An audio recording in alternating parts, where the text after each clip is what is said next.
Bismillahirrahmanirrahim. Kita lanjutkan pelajaran IPA-nya ya. Tujuan pembelajaran hari ini yaitu untuk mengetahui bagian-bagian tumbuhan. Silahkan dibuka buku paketnya halaman 9. Kita mulai ya. Nah, bagian-bagian tumbuhan. Nah, bagian-bagian tumbuhan antara lain ada buah, ada daun, batang, akar, bunga ya, dan biji ya. Nah, setiap bagian tumbuhan ini mempunyai fungsi tertentu. Dan ada 3 bagian pokok pada tubuh tumbuhan ya, yaitu daun, batang, dan akar. Nah, ini 3 bagian pokok pada tubuh tumbuhan ya.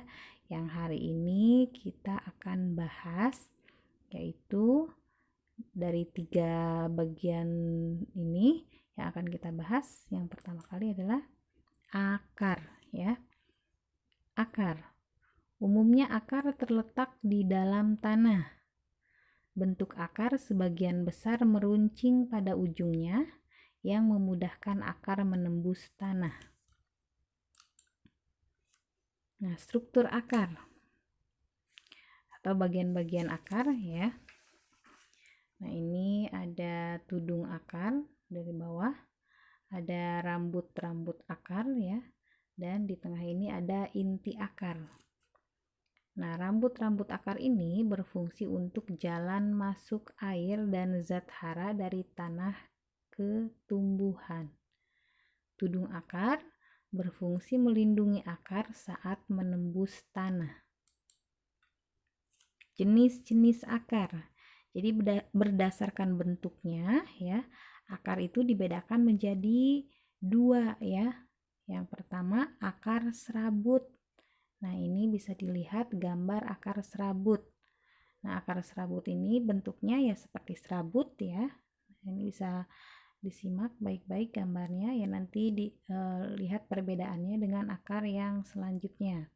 Nah, akar serabut ini dimiliki oleh tumbuhan biji berkeping satu atau monokotil. Contoh tumbuhan yang berakar serabut. Nah, ini dia kelapa ya, contohnya padi, jagung, dan rumput. Nah, ini adalah contoh tumbuhan yang berakar serabut. Nah, dan satu lagi contohnya yaitu daun bawang ya, ini contoh akarnya. Nah, seperti serabut ya. Dan masih banyak contoh tumbuhan yang lainnya. Nah, yang kedua yaitu akar tunggang. Jadi berdasarkan bentuknya ya. Jadi akar itu dibedakan menjadi 2. Yang pertama tadi akar serabut, yang kedua yang akan kita bahas ini akar tunggang. Silahkan bisa dilihat ya perbedaannya sama tadi akar serabut. Nah, akar tunggang ini dimiliki oleh tumbuhan biji berkeping 2 atau dikotil ya. Jadi bijinya ada 2 keping. Nah, contoh tumbuhan yang mempunyai akar tunggang. Nah, ini ya, pohon mangga. Nah, masih pohon mangga contohnya. Pohon jeruk ya. Dan kacang-kacangan. Ini Ibu ambil contoh kacang tanah. Nah, ini dikotil ya namanya. Jadi bijinya berkeping 2, bisa dibelah 2 gitu, kayak biji mangga ya. Biji kacang-kacangan itu kan bisa dibelah 2. Itu namanya dikotil ya, berkeping 2. Nah, beberapa tumbuhan memiliki akar-akar khusus ya. Nah, ini adalah akar-akar yang memiliki sifat dan fungsi khusus. Yang pertama ada akar gantung, yang kedua ada akar pelekat, yang ketiga ada akar tunjang, yang keempat ada akar napas. Kita bahas satu-satu. Nah, yang pertama akar gantung atau akar udara. Nah, ini berfungsi untuk mengambil uap air dari udara. Nah, contoh pohon yang memiliki akar gantung yaitu pohon beringin. Nah, ini ya gambar pohon beringin ya. Ini akar gantungnya. Nah, menggantung akarnya. Kita lanjut. Nah, yang kedua akar pelekat. Ya. Nah, akar pelekat ini tumbuh di sepanjang batang ya. Nah, akar pelekat berfungsi untuk menempel pada kayu, tumbuhan lain atau tembok. Contoh tumbuhan yang mempunyai akar pelekat. Nah, ini contohnya pohon lada ya, yang untuk memasak. Dan pohon sirih. Ya, ini yang mempunyai akar pelekat. Kayak lada, sirih itu akarnya itu bisa dilekatkan ke pohon atau ke tembok ya. Selanjutnya ada akar tunjang ya. Berfungsi sebagai penahan tumbuhan agar tidak roboh. Contohnya pohon bakau dan pandan. Nah, ini ya pohon bakau. Hidupnya di rawa-rawa ya, di sekitar pantai. Nah, ini akar tunjang. Nah, ini namanya akar tunjang ya. Ini akar tunjang. Dan contoh yang kedua itu pandan. Ibu ambil contohnya pandan laut ya. Pandan wangi yang biasa buat kolak juga itu salah satu contoh akar tunjang ya. Nah, tapi ibu ambil yang pandan laut ya, biar sudah kelihatan akar tunjangnya. Nah, ini akar tunjangnya. Yang keempat ada akar napas. Nah, akar napas ini akar yang muncul dari permukaan tanah atau air atau lumpur yang berfungsi untuk bernapas dan mengeluarkan zat tertentu seperti garam. Akar napas memiliki banyak celah untuk jalan masuk udara, makanya berfungsinya untuk bernapas ya. Nah, contohnya, nah ini ya, contohnya akar pohon kayu api. Nah, ini pohonnya. Nah, ini yang keluar ini adalah akar ya. Ini akar dari pohon kayu api. Kita perbesar. Nah, ini ya. Ini akar pohon kayu api. Ini termasuk akar napas. Jadi akarnya muncul ya. Muncul keluar dari permukaan tanah. Nah, ini akar napas ya. Nah, ini akar. Ini semua itu akar ya. Ini pohonnya. Ini akarnya pada keluar.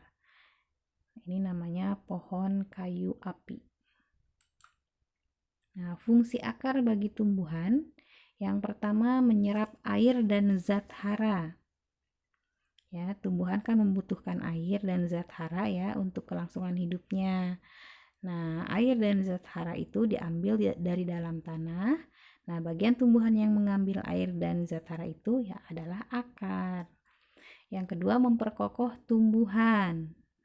Nah, akar yang tertancap dalam tanah berfungsi seperti fondasi bangunan ya. Nah, akar membuat tumbuhan dapat berpijak kuat di tanah. Yang ketiga, tempat menyimpan cadangan makanan.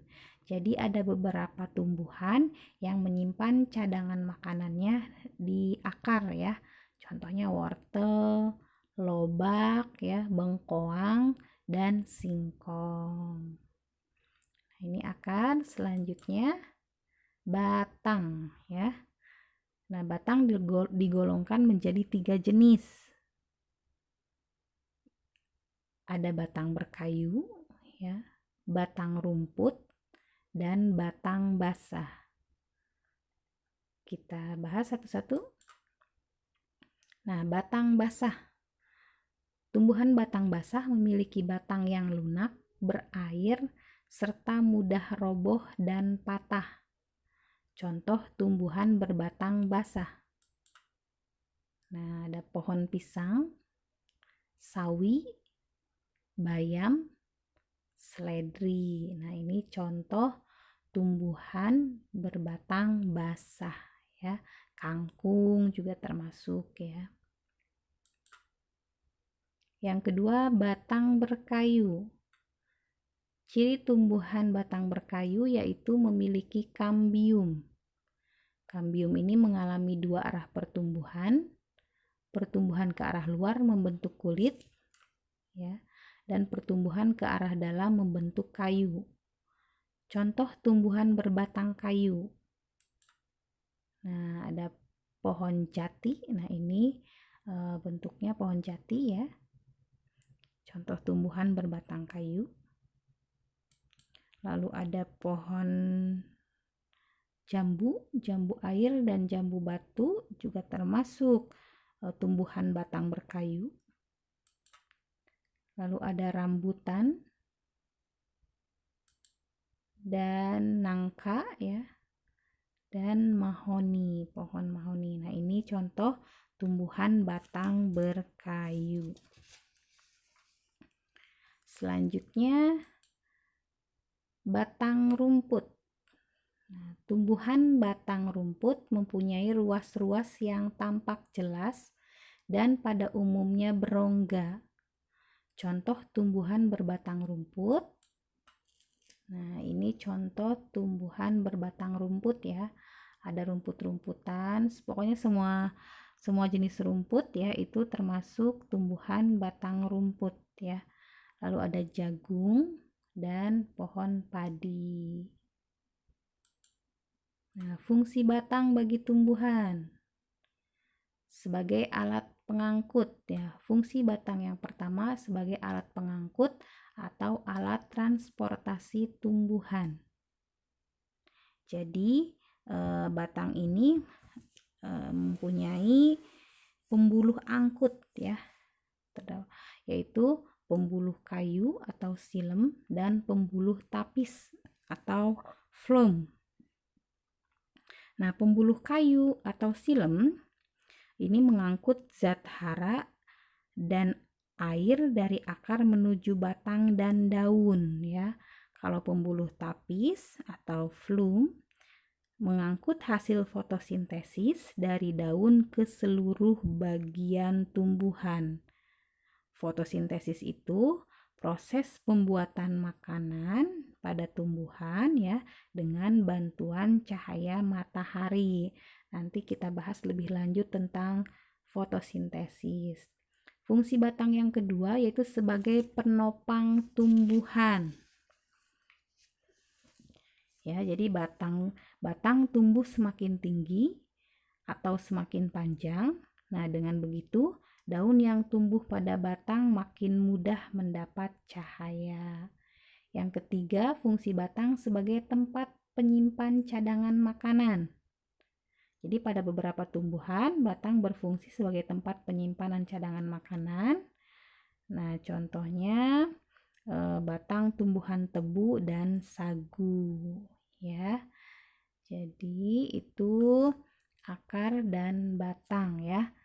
3 bagian pokok dari tubuh tumbuhan ya. Yang satu lagi yaitu daun ya, akan kita bahas pada pertemuan selanjutnya. Terima kasih.